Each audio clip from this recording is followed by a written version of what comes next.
Hey everyone, today we're going to go over joint designs and different types of welds. As I'm going through this, be sure that you do take notes. You will be tested over this material. In addition, if you would like a copy of this PowerPoint, you could find that on Blackboard under the course content section. So let's start off talking about fillet welds. Fillet welds are the most basic type of weld that you are going to encounter. Many of our intro classes, one of the first things that you do is a fillet weld. And so what is it? Well, a fillet weld just basically joins two perpendicular surfaces to each other, and along the seam where they join, that's where that fillet weld goes. And so to put it in even more simpler terms, basically anytime that you have a joint and there is a 90-degree angle, that is where a fillet weld would go. And so you could see that a little bit easier here on these bottom illustrations that are 2D. You could see that they are all joined perpendicular with 90-degree angles on those pieces. And so that's really what a fillet weld is. Nothing more, nothing less. They're very, very basic. They are a staple when you are welding structural. So if we look at this bottom left hand picture here, it looks like they're putting a bunch of I-beams together. It looks like it might be part of a rooftop or perhaps a bridge. Who knows what they could be welding on. However, just by looking at these welds, you can see a lot of 90 degrees everywhere, and so that's where all of their welds are going. Those are all will be considered fillet welds. However, just because you are putting down fillet welds does not mean that it's always going to be on flat material. And so, for example, all of these pictures here, you could see that they're all on pieces of pipe. However, they all have fillet welds. So looking at the top right picture here, we have what's called a socket weld. And a socket weld is basically a piece of pipe that goes inside a larger diameter piece of pipe, and they're joined together here by a fillet weld. Looking at this left hand side, this one is a little bit more complicated. However, you could see all the parts where the welds are at, those are all 90 degrees. They're all joined perpendicular to each other, and so that's what we would call fillet welds. Here's a very, very basic one as well. Imagine a table, which we would call this bottom plate, and you're going to be welding a piece of pipe to it. So you would lay down that piece of pipe flat up against this table, and look at this angle. Yes, even though it's round, this angle that joins the plate and the pipe, it's 90 degrees. It's perpendicular, and so this would require a fillet weld if you wanted to put that weld along the seam where they join. This other illustration shows us a piece of pipe where they are going to weld a repair sleeve on it. And so repair sleeve is used for when this pipe gets damaged. Perhaps it has a leak, or rust got to it and it's just not very good. It's not very strong anymore. And so they would put this repair sleeve on it, which basically it's more of a patch. It patches up that piece of pipe rather than replacing the whole system. And when you do place a repair sleeve, notice along the sides of this sleeve, which this is a better illustration of the sides here, it's joined by 90 degrees, which means that it requires a fillet weld. And so the main thing I want you to get out of this slide here is that fillet welds can go both on pipe and on flat material. The second type of weld that you're going to see quite a bit are groove welds. Now with groove welds, that goes on butt joints. And so all of these pictures, except for these bottom two, these top 6 pictures here, they are all butt joints, in which we'll talk about what they are here in a bit. However, one thing that these all have in common is that they all have groove welds. And so let's go back to that first slide to where we were talking about T-joints. And this would be a T-joint because, again, we have a bottom plate here. It has a perpendicular plate joining it right here along the top side. However, this is a little bit different simply because it has a groove notched into it. as to where before we didn't have this groove, and so we had a 90-degree angle. Here we don't have a 90-degree angle. It's a little bit different. And so this is not a fillet weld that would go here on the edge. What would go here would be a groove weld. And so to put things simply, anytime you have any sort of groove, it's not a fillet weld anymore, it's a groove weld. And so the main advantage to groove welds is that you're going to get what's called full penetration. And so what does that exactly mean? And so imagine here, if we were to put a weld here and then a weld on the opposite end, these welds are basically touching each other, which means there's full penetration through that plate. And so that's the main advantage of groove welds, is that you are going to get quite a bit of a stronger weld. And not only that, the spot where you actually place that weld, it's going to be a lot stronger than the actual base metal that you welded on. And so always keep that in mind. The last two types of welds that we're going to talk about are slot and plug welds. These you aren't going to see too often. Typically, if you do see these, they're going to be on thin pieces of metal. It's not nothing that you're going to be seeing on, for example, on a bridge, more than likely. So anytime you're dealing with sheet metal or just real thin gauge material, this is what you're going to see. And so, for example, if we have these two thin pieces of metal, can we put a fillet weld here? Absolutely, right? It's 90-degree angle here, and so we could clearly put a weld here, a fillet weld. However, because they're so thin and you don't want to blow through these, a better option would be to put a plug weld on here. Now, a plug and a slot weld are basically the same thing. The only difference is that a slot weld is elongated, like an oval, as opposed to a plug weld that are circular. Make sure you take note of that. It will be on your test. And so the way that looks is like this. And so you start off with two thin pieces of metal. You drill some holes on it if it's going to be a plug weld. If it's a slot weld, then you want to elongate them a little bit more. And then you would fill these holes up with weld. And as you could see, as we're looking through these holes, we see this bottom plate. And so when you do put your weld here, it's going to grab onto that bottom plate, and it's also going to grab onto that top plate. And once you do that, it'll look something like this. After that, you would simply just grind these welds down, and it'll give the appearance of you not even putting any sort of weld, because to the naked eye, once it's grinded, especially once it's painted over, you're not even going to know that there's welds there. And so that's the main advantage of plug and slot welds, is that you could easily hide that weld. However, as you could imagine, the strength of these isn't going to be very strong. So now moving on to weld joints. When it comes to weld joints, they are quite a bit different types. We have butt joints, T-joints, corner joints, lap joints, and edge joints. And we'll talk about each of those here in a bit more detail. First of all, starting with butt joints. Again, anytime you have butt joints, it's basically you're getting two pieces of metal and you're just putting them side by side. That's all it is. It doesn't matter what sort of groove they might have. If you're just butting them next to each other this way, that is a butt joint. And so all of these pictures here that we see in front of us, they are butt joints. And the main advantage to these is that if once you do put a groove on these, it will allow for full penetration welds, which we talked about earlier, that they are quite strong. And also the weld itself will end up being stronger than the base metal around it. Now, when it comes to butt joints, you could either just join two square pieces, or you could put a bevel on just one of them, or you could put a bevel on both sides. That would be called a double bevel. The most common type of groove that you will see is a single V groove, meaning that there's a groove notched on both pieces that looks like a V, hence the name. Double V grooves, you probably won't see them too much. However, it's very similar to a single. It's just that V, it's notched on both sides of that bevel plate.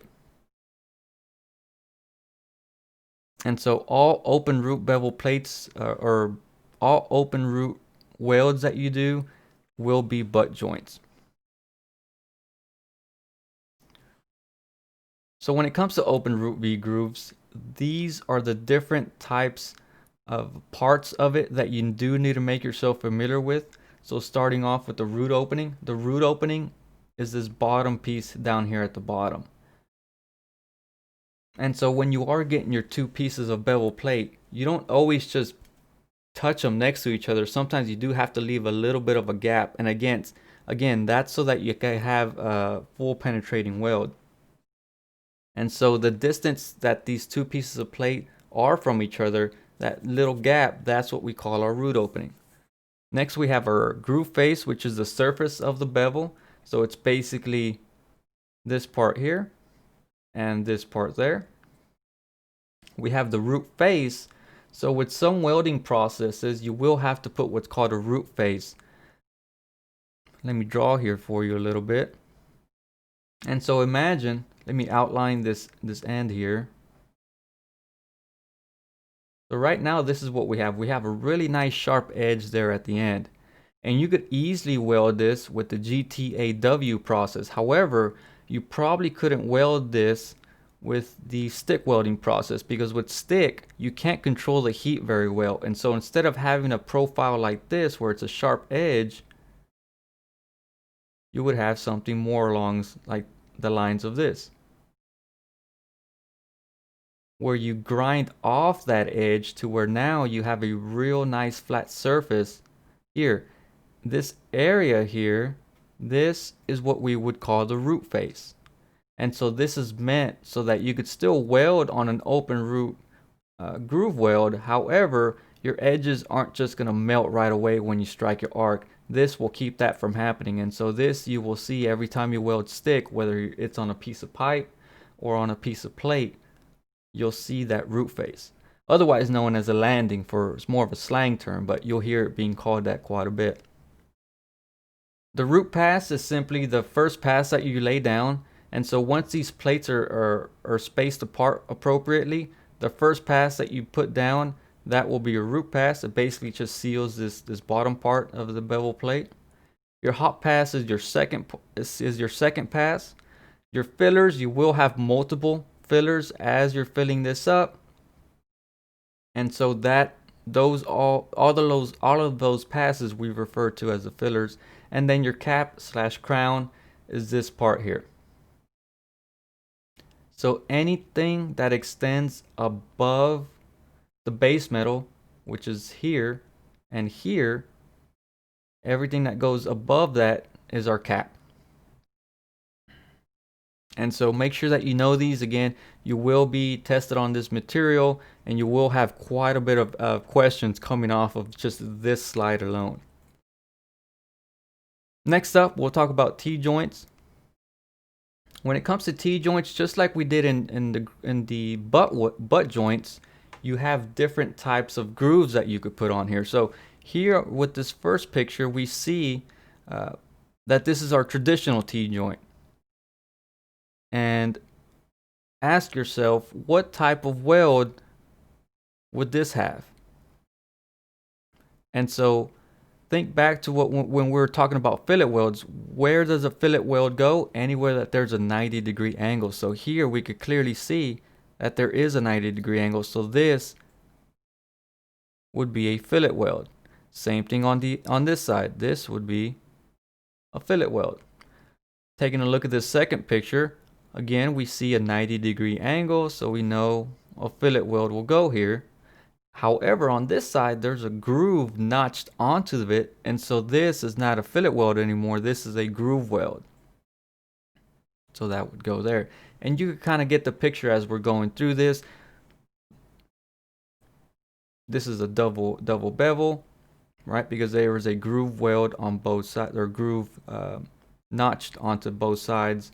And then not all groove welds are going to be V grooves. Some are going to be J, which is what we call this here.